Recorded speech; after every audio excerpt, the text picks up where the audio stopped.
So my friends and family have been asking me what I'm currently doing to be making so much money online from seemingly doing very little work.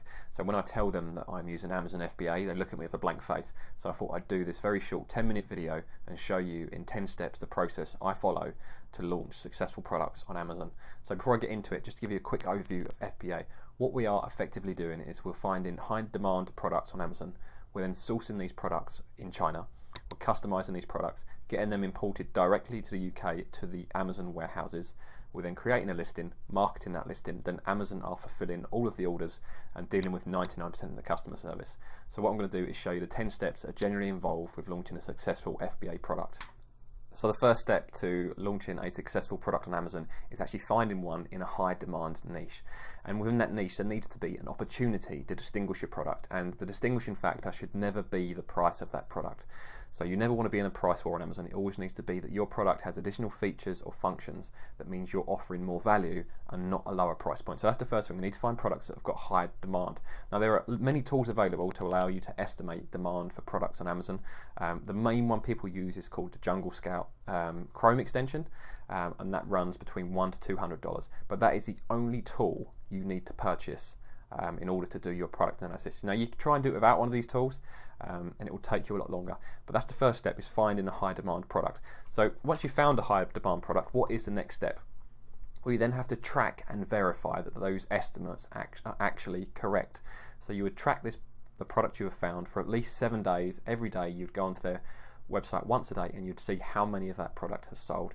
Now there's videos on almost all of these steps on my channel and other channels explaining all of these steps in more detail, but in short, you're effectively adding a product to your basket, seeing what the stock level is, and then the next day you're repeating that process, and you're doing that for 7 days to see if the sales actually match up to the estimates you were seeing from step 1. The other thing you need to do is to verify the product, and what I mean by that is you need to ensure that there's no restrictions with it being sold on Amazon. Just because the product is on Amazon doesn't mean it should be on Amazon. Then you also have to check things like patents and trademarks to make sure there's going to be no issues with launching that product. And you also need to check things such as the seasonality to make sure that you're launching a product that is going to sell all year round. The next step, once you've found this product, is to find suppliers. Now, we will be using Alibaba for this. This is a great intermediary website for finding suppliers in China. And when you find suppliers on there, they've normally got similar listings on Alibaba, and at that stage you can then start to estimate the profits you could be making on that product. Once you have found a few suppliers that you find and can communicate well, you then need to order some samples. Now I always order samples from at least 3 different suppliers because I want to be able to compare the quality and test them fully to see sometimes it's very clear which supplier is making the best products, and you can see why one supplier is cheaper than another. So it's very important to order multiple samples, preferably order multiple samples from multiple suppliers, because usually each supplier will offer variations of a product as well. When you order these samples, one thing I also do is I ask them to send me some examples of the different packaging options they offer as well. The next thing is to negotiate an order. So once you've got those samples in, you've tested them, you can then order with confidence, knowing a supplier is good. So you take that sample, say, right, I like this bit, I like about that, I don't like this. Then you wrap that all up, go back to the supplier and say, look, I want to order 500 of these or 1,000 of these with these customizations.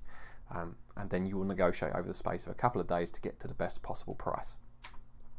Once you've ordered that, the next thing you need to do is arrange delivery to Amazon. Now, if you're ordering a kind of a small and quite a light product, quite often your supplier can arrange the delivery for you, and this will be air freight using someone like UPS or FedEx or DHL to get your product to Amazon. Now, if you've gone for a heavier product, you might want to arrange the shipping yourself, and then you can use what's called a freight forwarder company, who is a company that will manage all of it for you.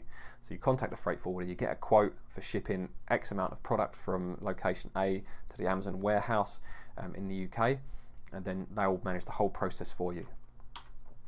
Once your product is on its way, you then need to create your listing in Amazon.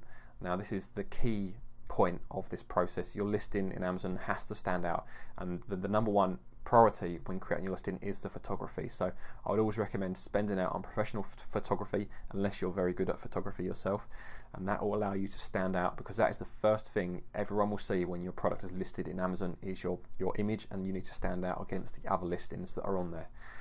You also, when you create the listings, you'll optimize it so that you will perform as well as possible in Amazon's results.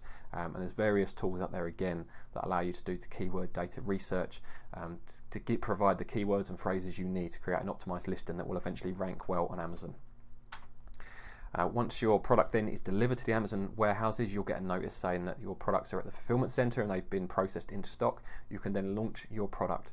Now, launching your product can be done in a number of ways, but the key thing to remember is you're trying to achieve sustained sales velocity so that Amazon will improve your organic rank. So when you launch a product on Amazon, you won't be found in the first 10 or 20 pages of results. But if you can achieve sales over the course of 7 to 10 days, you will then start to rank organically with Amazon. And then people can find you by just searching on Amazon, and rather than one of the other launch techniques, which could be, for example, you might be using pay-per-click marketing on Amazon to advertise your listing, or you might be advertising on Facebook, or you might be using coupon codes to generate discounted sales, or you might be doing product giveaways. There's various launch methods available, but you just need to know that you launch your product, and the key is to attain sustained sales velocity to get yourself ranked organically on Amazon. Then once your product is launched, all you need to do is maintain your listing. Now, you're not fulfilling the orders. Remember, Amazon are fulfilling the orders and now dealing with 99% of the customer service and returns. All you're dealing with is the occasional customer might message you as the seller and ask a question. And also, there's no doubt, if you're selling any products on Amazon at some point, you will get negative reviews, so you need to manage those negative reviews. And then you need to reorder stock as well in plenty of time, especially if you're going to be sea shipping products. You might need to reorder kind of 8 to 12 weeks beforehand before you go out of stock to ensure that your next batch of inventory arrives before you go out of stock.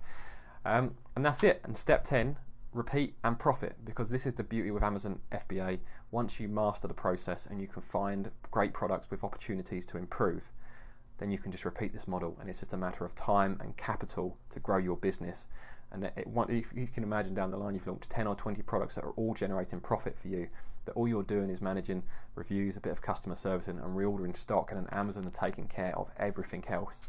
And that is the beauty of Amazon FBA, and why it is a game changer for people that are looking to get out of their current job, or even that are finishing university and don't want to go into a traditional job. Amazon FBA is offering this opportunity at the moment. So just a few other considerations with regards to Amazon FBA now that you know kind of loosely what the process is. The first one is I would recommend setting up a limited company and a business bank account. Now, this isn't essential because you can do it as a sole trader with your personal bank account. But by setting up as a limited company, you get additional protection because the company is liable if anything goes wrong with a product rather than yourself. And then you'd set up a business bank account for that company.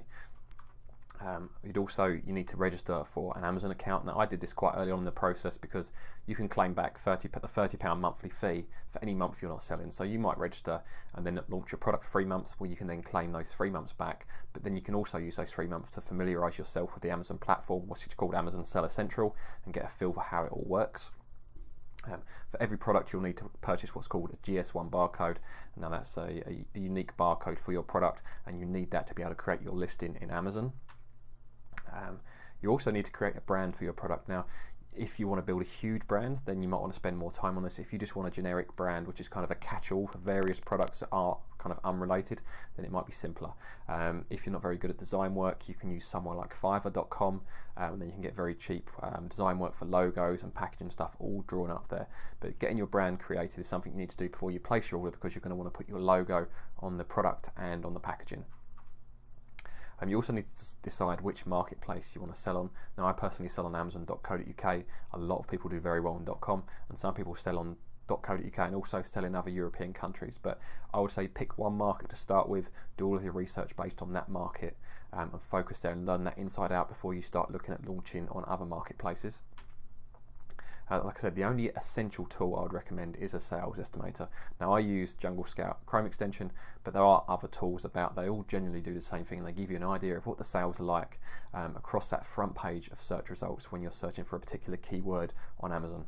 You also need to consider how much time you have, because this is the thing with Amazon. How well you do on Amazon largely will come down to how much time you want to invest in the product research stage, how much time you want to invest in customizing your product, how much time you want to invest in finding different suppliers. So time is one element you need to consider, and the natural thing that goes with time is how much capital you have to invest.